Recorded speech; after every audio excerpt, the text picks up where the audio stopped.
انه فيه سحر مباشر من الجن، استحواذ مباشر من الجن دون تدخل الانس، وهذا طبعا قليل جدا لكنه يحدث.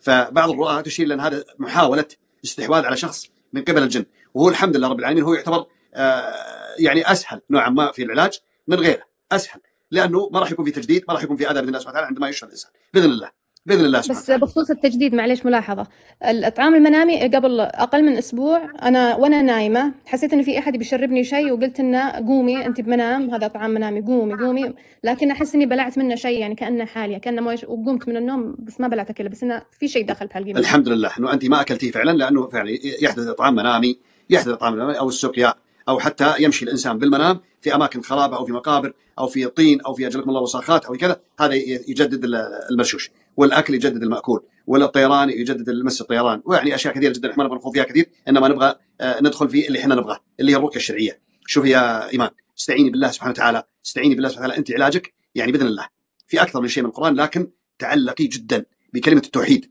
وتعلقي بهذا الذكر اللي بقولها الآن. إذا أنت تسجلين الشاشة كان بها، ما تسجلين اكتبي عشان ما تنسين، احفظيه زي ما تحفظين اسمك.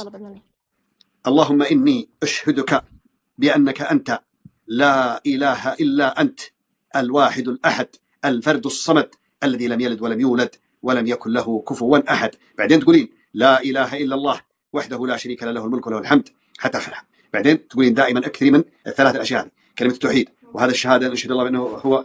بعدين تقولين لا حول ولا قوة إلا بالله، لا حول ولا قوة إلا بالله. بعدين تقرأين الآية هذه اكتبيها، أعوذ بالله من الشيطان الرجيم، أظنها في سورة